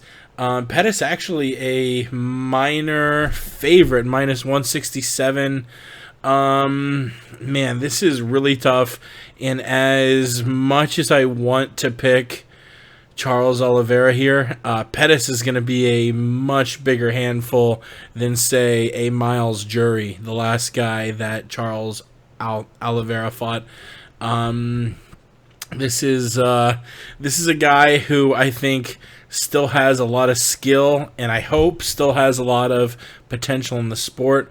If not, this could be one of the weirder career trajectories in the UFC, because the guy was on fire. 18-2, had defended the UFC lightweight strap once, beat Bendo, beat Gilbert, had mowed through Donald Cerrone, KO'd Joe Lauzon, beat Jeremy Stevens, beat Benson twice. I mean, the guy was just, he was on fire on Wheaties boxes, and after fighting Gilbert, that fight against Dos Anjos, and a lot of people point to Pettis breaking his orbital bone early in that fight, like that maybe had some career implications as far as him not fighting as well. But went from 18-2 to a 3-fight losing streak. So he's really going to be fighting with a lot of will on his side to not lose 4 in a row. And I think just because of that chip on his shoulder, I think he digs this one out and defeats Charles Oliveira. What do y'all think? Oh, Jake, I'm seeing things quite a bit differently in this one. I think Anthony Pettis is low-key, quietly one of the bigger bums in the UFC. And Charles Oliveira is going to expose that. Charles Oliveira is essentially the 145-pound Edson Barbosa, dangerous Muay Thai striker, perhaps not as creative in arsenal as Anthony Pettis. Anthony Pettis, perhaps a little bit better technique even, I might say. But Oliveira, dangerous, man. Those limbs, they're long, they're sharp, they're stabby. Oliveira has very creative submissions. Pettis, he's fairly slick on the ground. I will give him that. But, man, Oliveira, I don't know. I think he can wrap him up, save for some flukish injury.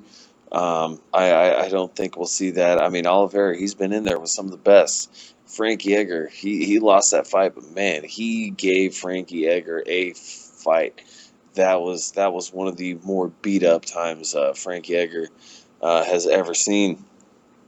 And Oliveira has certainly beaten some good names, and I think he's going to add Anthony Pettis to the names of fighters he has beaten, and he's going to send Anthony Pettis to 4 in a row. Hot take. Put a couple bucks on Oliveira, maybe even, parlay it with Miller. I'd put like maybe individual bets on each of them. Cha-ching. Maybe do a little parlay. You know what I'm saying? Man, I feel it. I'm feeling it. Go with your boy Oliveira. Man, oh my God, get the screeching tires ready, dude. I was hoping. I almost forgot about Anthony Pettis, all right? I almost forgot about him. I'm glad you brought him up because he's definitely struggling for real. And the only reason I wanted you to bring him up was because, what the hell is going on? Have you seen recent pictures of him?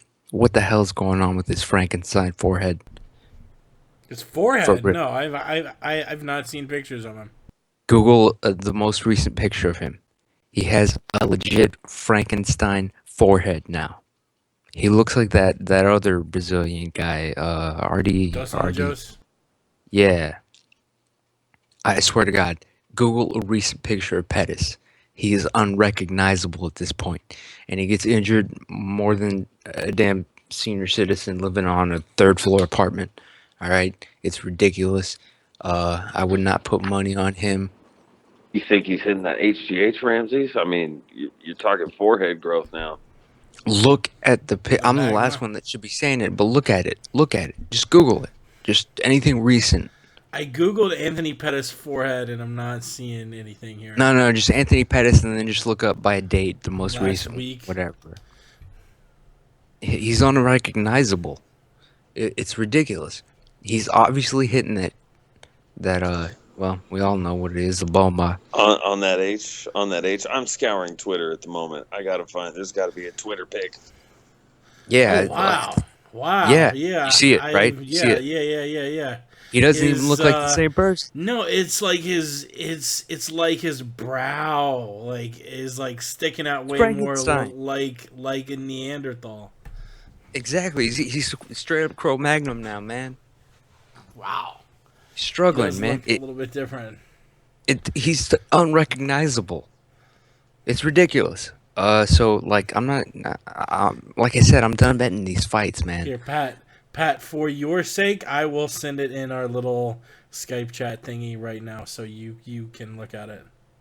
It is so ridiculous. Like, Oh like no, oh no! I'm on the Twitter, bro. I'm you seeing see it, some right? things. You see I'm it. seeing some things. What is This going man looks on like here? Antonio Silva Pettis. Like what? Like, what is Oh my going on God. here, man? What is Maybe it? that's just weird my lighting. He's gonna come in there with a club and a Captain Caveman vest. Wearing a leopard Yo, is this vest. because of the new Chinese ownership or what? Of course, man. They're not testing these guys anymore. The commission knows they're fucked. Where do you think he's getting that HGH from, bro? It's that Chinese H. From the Stone Age, man. I don't know.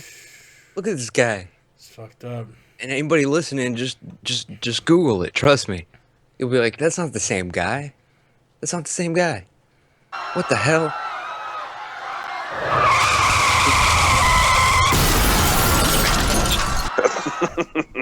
You guys thought I was bullshit, but look at this guy. Oh man, well, no, I mean, Damn, straight crow magnum. I do want to circle back to that eventually, but man, we have a hell of a main event to break down. Damian Maia versus Carlos Condit. Before I even go any further, Pat Ramses, does the winner of this fight deserve a title shot, or does Stephen Thompson?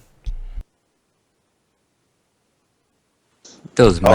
I almost want to say it's the winner of this fight because, man, you look at both of their records. I think Condit may have deserved a rematch after beating Lawler, and I think Maia. I mean, just look at he's won so many fights in a row. yeah, you know what? For me personally, I think if Maia wins it, he should get the shot. As much as, I mean, yeah, I think Carlos Condit absolutely deserved to get the victory over Robbie Lawler, and he should have been the champ. But he did not win that fight. Even if he did win that fight, he would be on a 2-fight winning streak. Compare that to Damian Maia. I mean, my goodness, he's on the he's got a nice little 5-fight winning streak going for himself.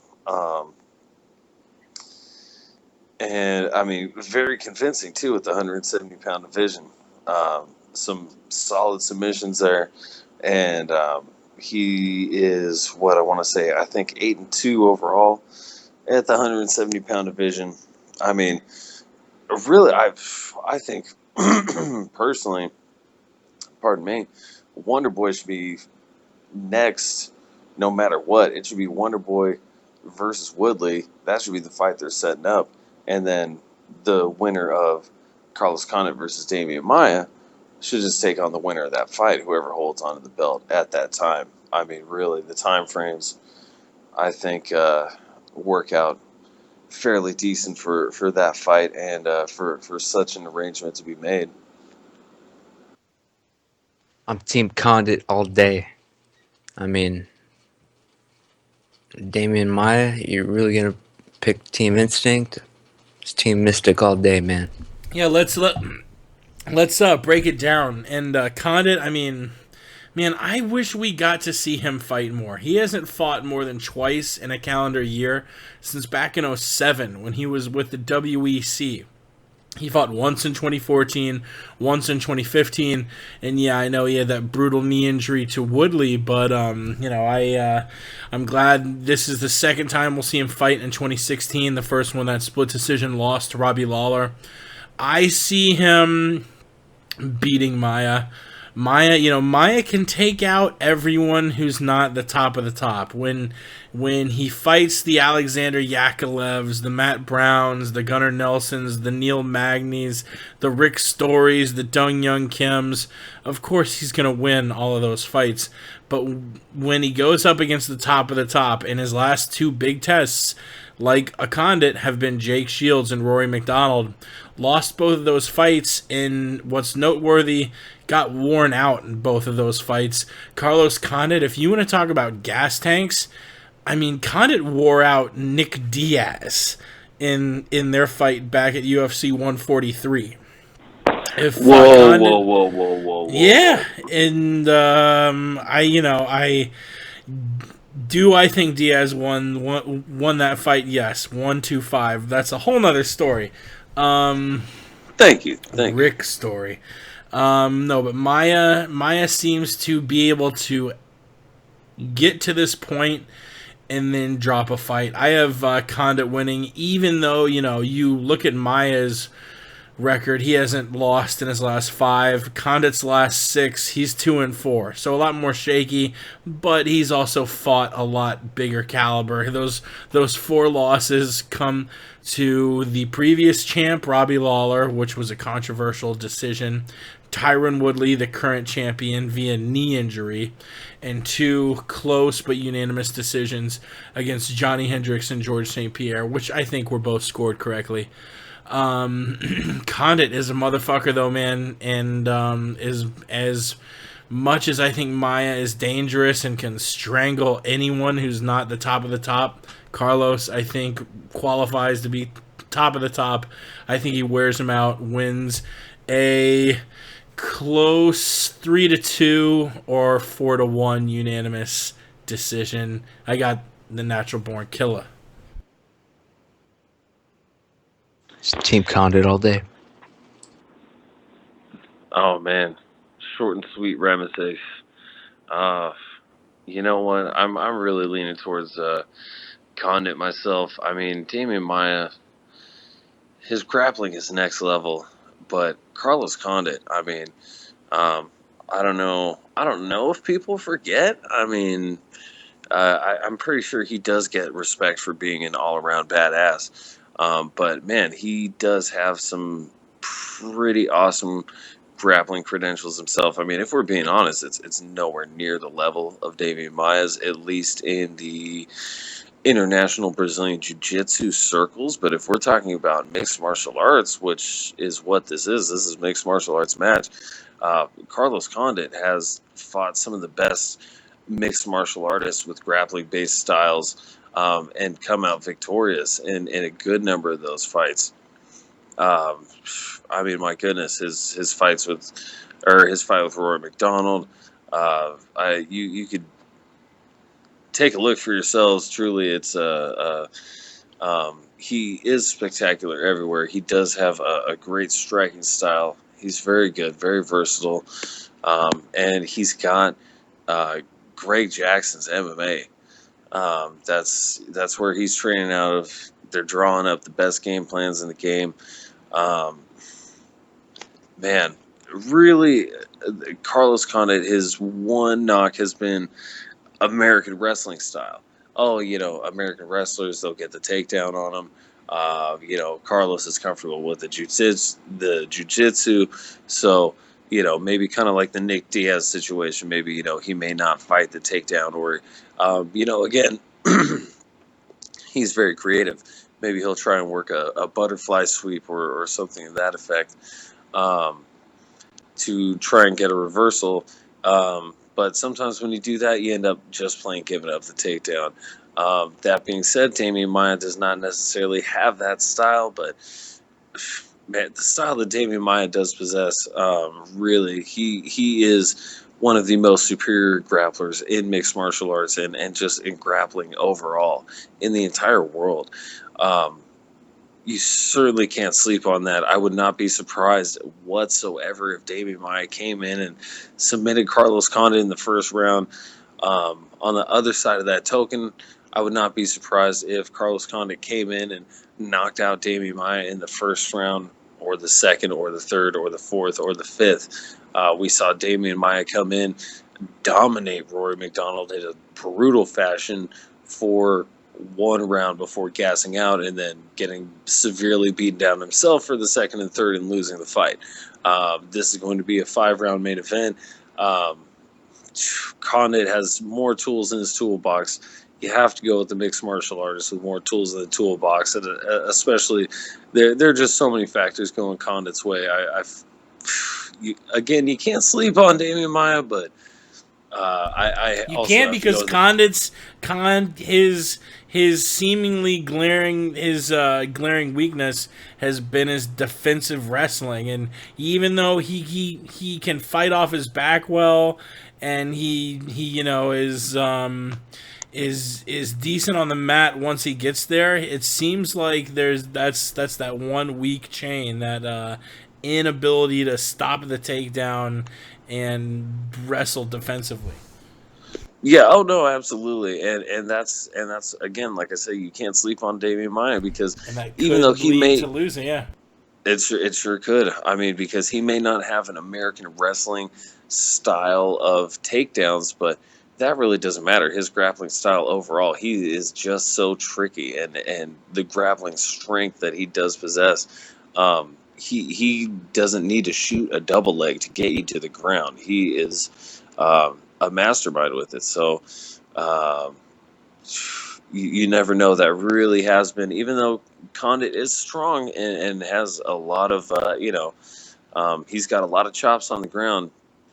Man, we have seen him get exploited in that respect at some points. And Damian Maia, if there's anybody who can exploit your ground, your holes in the ground, that's the guy who's going to be able to do it. So exploit your holes on the ground. Oh yeah, he will. He'll exploit all of them. But anyhow, like I said, Condit more versatile. I am picking Condit, but would not be surprised if Maia was able to get the sub or get the victory overall. Take it Team home Condit all day, man. Condit. Team Condit all day. Look, this guy can't hold a conversation for a minute outside of the cage, but in the cage, he does not make mistakes. He's not going to the ground with this guy. All right, that's like rule number one that they're just having to repeat to him over and over, because he's one of these guys that you gotta tell him 1,000 times before he even registers it once.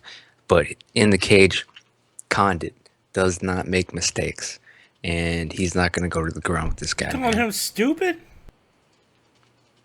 Have you ever talked to him? I've never talked to Carlos Condit. I hope to one day. All right, well, Fifth Amendment.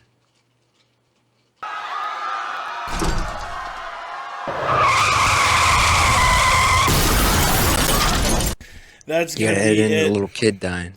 No, that's gonna be it on the MMA podcast. No little kids dying on my watch. God damn it, Ramses. No dogs dying. No little kids. No women, children. No men, for that fact. No animals. Maybe an ex-girlfriend or two. But that's gonna be it for the MMA podcast 181. Ramses, where do we find you? At the end. Fuck it.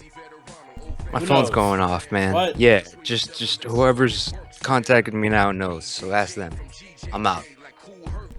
He's out. He can be found on Twitter at The Ant Jimmy Show. Check out some old episodes of The Word on the Street. You can find it on our iTunes page with Coach Jamie Huey. Follow him too, at Coach Jamie Huey. Follow the gang, Ross Finkelstein, E before the L, Yao and Chroma, Yao _ the truth. Our boy Hero Shinwoo, C Lowenstein, DJ Jeans, our boy Wesleyan Eagle, AH, and of course, Mr. He is the Cal Ripken of the MMA podcast, P Money. Where do we find you on the tweeters? Oh, bro, on the Twitter machine, you can follow your boy at Sweet Pappy Jones. All social media at Sweet Pappy Jones. That's where we do the get down. And catch him smoking a stove on Instagram. Why not? Smoking stoves, drinking beers, popping wheelies, busting endos, all that gangster shit. Always a pleasure, Jake, and a special treat having our boy Ramses on. Salute to our boy, and salute to all the beautiful fans that have been listening to us between the ungodly hours of midnight to 5 in the morning, wherever you may be. We appreciate the shit out of the listenership of each and every one of you. I enjoy doing this every week. We will be back next week. Ramses, I enjoyed having you. I hope we see more of you in the future. Pat, it's been a pleasure. All the same, Ramses. I hope you're alive. And with that, shit, it was a fun episode. We gone, people. Tune into the MMA podcast every Tuesday night. Act the wild style, always been a foul child. Realize, sucker, I be the coming like Noah. The MMA podcast, Jake is the host. And since Ramsey's been in the wheelchair, the Aunt Jimmy show has been on the road. I wanna say John Jones is a host, so I think that I'll pick up the phone and dial 213-457-3380. We got hot takes on the show. You get blood on your clothes if you're sitting in the front row. I throw on my gi and then I lace the hoops. I'll have Gal lying down cause he ain't the truth. And if Alan wasn't a cop, I'd mention you. And shout out to Ross Finkelstein the Jew. Cause according to you, you're an MMA guru. A Brew Bisbing lost his hands count Dooku. If you're a fancy boy, you get a 2-minute slot. Mystery wants a title shot. So listen to the MMA podcast. Throw a high kick, but I block that. Call me Diaz, screaming George, where you at? I want the strap. But you know that I'll never tap. So listen to the MMA podcast. Throw a high kick, but I block that. Call me Diaz, screaming George, where you at? I want the strap. And you know that I won't tap. Mystery. The MMA podcast. Most of us just live and breathe this fighting shit. Shout out to Jake. Shout out to Jake.